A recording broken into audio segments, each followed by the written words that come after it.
Hey guys, it's Leah from Prestige Worldwide Medical Consulting, U.S. Army veteran, physician assistant, and former CMP examiner. Today I wanted to come on and discuss a few topics surrounding obstructive sleep apnea. So this is a really broad topic that there are probably 5 or 6 different videos that I can and will make videos about. I just don't want to do like an hour-long video that's gonna, just bore everybody. So I'm gonna just do little segments about OSA, obstructive sleep apnea. And today I wanted to just discuss OSA and its relationship from a direct or primary standpoint as it relates to your service, right? So I also wanted to real quick give a shout out to Mr. Ray Farrell, who is one of my buddies online that always shoots the stuff with me about being in no slack, second of the 325 infantry, which I was also in when I was on active duty. So I wore my shirt for him today. So hello, Mr. Farrell. I hope you're watching. And he served with that organization during Vietnam, and he is awesome. So, at any rate, back to my OSA topic. So what is OSA? Okay, obstructive sleep apnea is a type of sleep apnea that occurs when the muscles on the back of a person's throat just relax when they're sleeping. You know, all of your muscles pretty much relax when you're sleeping, but in obstructive sleep apnea, everything just collapses. Your tongue kind of falls on the back of you're sleeping, your tongue relaxes and falls back. The muscles surrounding your airway will collapse, and it will like actually close your airway and prevent air from kind of traveling where it needs to travel. That's why it's called obstructive, right? There's an obstruction that happens. There's another type of sleep apnea called central sleep apnea, which we'll talk about in another video. And then there's also mixed sleep apnea, which is where you have a combination of both, okay? But today I just want to talk about OSA and how it can relate to, service from a direct or primary standpoint, okay? So before we get into that, let's talk about what the VA likes to see when they're looking at sleep apnea in general for service connection, right? So they want to see that you have sleep apnea, first of all, right? And that's usually it is diagnosed by polysomnogram, right? Which is also referred to as a sleep study, right? So sometimes those can be done at home. Sometimes they're done in a sleep lab. They hook up a bunch of monitors to you and they record you while you sleep and look at how many times you're having obstructions, how many times you're having apneic events where you stop breathing, right? So it's actually kind of normal for people to have some apneic events, just regular people that don't have obstructive sleep apnea. There's actually a number, and there's like a mathematical formulation that they do that shows, okay, if they're having this many, that's too many and above the normal population, and we're going to call that obstructive sleep apnea. Usually they like to look at a number called the AHI, or the apnea hypopnea index. And usually that number being over 5 is what's going to be like considered obstructive sleep apnea. But I don't want to get too in the weeds with that.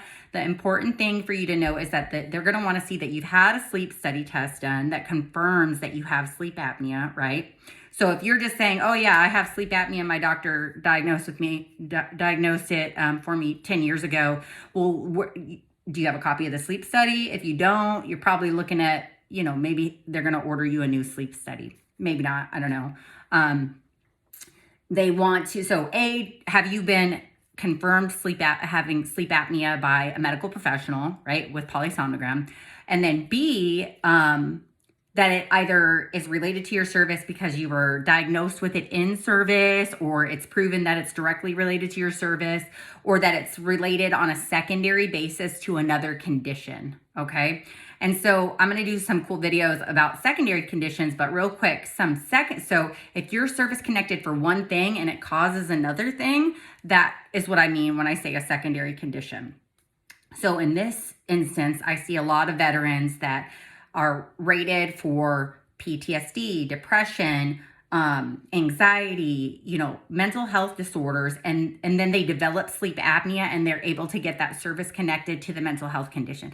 Now, that's not everybody, right? There's a lot of back and forth about this one. It's not a black and white thing. It is always going to be based on the individual veteran and their medical history and their situation, and then what is the examiner, the comp and pen examiner, and the raters review or analysis of your history. What is their opinion based on all of the facts that they review? So the examiner is going to give their opinion, and then the rater is going to review all that. And this is there's a ton of variables that go into it, is what I'm saying. But there are many veterans that get service connected for their sleep apnea as it relates to their mental health condition, or perhaps the medications that they take if it's caused them to gain weight, or if they have compensatory eating habits or other things, so on and so forth, that make them gain weight, or any other thing that makes you gain weight. So an orthopedic condition that you can't exercise, asthma because you can't breathe well, fibromyalgia, again, you can't exercise because you have all these joint pains. So we're going to do another video on secondary service connections, or I might do a few, because there's so much to expand upon with those that I want to really stay focused on this primary thing right now.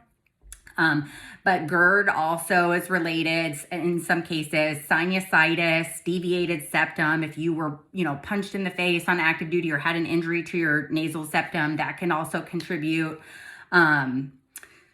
So what do I mean by, getting off of that topic, what do I mean by primary? Okay, so if you received an in-service diagnosis on active duty, right, for this, that would be what I mean by primary. Okay, I'm not talking about a reservist who was on drill weekend and was on AT and they somehow managed to get a polysomnogram. So technically, you would want to check with an administrative expert like an accredited agent or VSO, because I am not one of those, or an attorney. I'm a medical expert, right? Technically, generally speaking, chronic disease processes like diabetes, sleep apnea, they're not really incurred in the line of duty during your IDT status for you reservists, okay? There are some exceptions to that, but OSA is widely not believed to be one of them. But again, if you need clarification on that, follow up with your VSO or whoever. So if you're on active duty orders, right, or you're on active duty and you get diagnosed with sleep apnea, there's a good chance you might get service connected for that, right? Because it happened while you were on active duty. A lot of people weren't, especially older veterans, because sleep studies weren't necessarily getting done routinely back in the 70s or 80s or even the 90s, especially if, most veterans don't, when they're on active duty, they don't necessarily go to sick call or go get seen. And, healthcare is getting better, as time goes by. But back then, if it's a Vietnam veteran, I'm sure they weren't going and asking for a sleep study in the 1960s or 70s, right? But that doesn't mean that they didn't develop sleep apnea in service, right? So there are tons of veterans who maybe were not diagnosed and weren't diagnosed for several years later that had symptoms of and likely had undiagnosed sleep apnea while they were in service, right? So I'm gonna just read to you guys what I put in a ton. I do a lot of these letters, especially for veterans that are sometimes working with attorneys and things like that. These direct sleep apneas, if they had certain symptoms that were witnessed, especially if they're corroborated by buddy statements or spousal statements that were with you at the time. I'm going to read you word for word what I put in some of these letters. And then you guys can rewatch this 100 times, write it down, and just go take it to your doctor and ask them to write it for you, right? You can always come work with me. But, my letters are generally for sleep apnea. They're 5 to 8 pages, depending on the amount, but do you need that much? No. Do you even need a letter? No. Are they helpful at times? Yes. Right. But here is kind of one of the really good research pieces that I put in it. So according to the American Academy of Sleep Medicine, the AASM, the criteria to diagnose OSA as listed in International Classification of Sleep Disorders Diagnostic and Coding Manual, second edition, states that if the patient reports daytime sleepiness, unrefreshing sleep, fatigue, insomnia, and or unintentional sleep episodes during wakefulness The patient awakens with breath holding, gasping, or choking. The patient's bed partner reports loud snoring, breathing interruptions, or both during the patient's sleep, then, end quote, then the patient meets all requirements for a diagnosis of OSA. Veteran Snuffy, poor veteran Snuffy, he's always getting it, isn't he? Veteran Snuffy has 2 statements in support of his claim that show that he suffered from abnormally loud snoring, one statement providing a first-hand account of witnessed apneic events during veteran Snuffy's sleep cycle. Furthermore, veteran Snuffy himself attests to suffering from daytime hypersomnolence, that means sleepiness, and unrefreshing sleep while in service.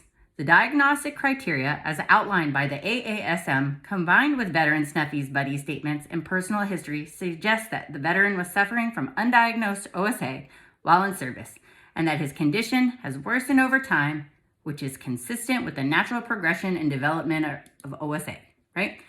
So that's a mouthful, right? But that's kind of some of the research that I use and some of the literature that I'll use to discuss that if somebody has some buddy statements that have witnessed things and support the personal statement, right?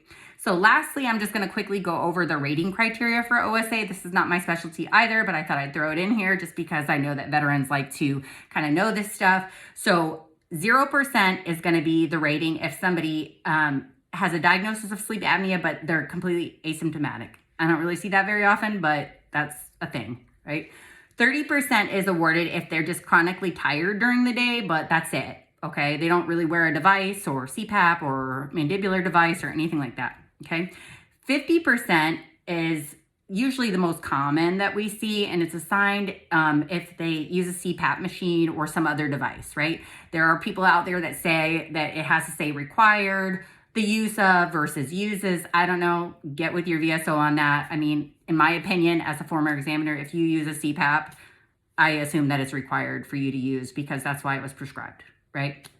A total percentage of 100% can be given if they have chronic respiratory failure with carbon dioxide retention or cor pulmonal or require tracheostomy, okay? So that's basically it. That was my down and dirty on the direct sleep apnea. I'm going to do some more sleep apnea secondary service connection stuff. Hope you guys enjoyed this one. I love doing the sleep apnea stuff because it's so interesting and there's just so much, it's just so out there, right? There's so much literature about it. Please drop some comments if you have some questions or things that you would like to see me go over or, you know, whatever. So, Mr. Farrell, no slack. And thanks for watching, everybody. See ya.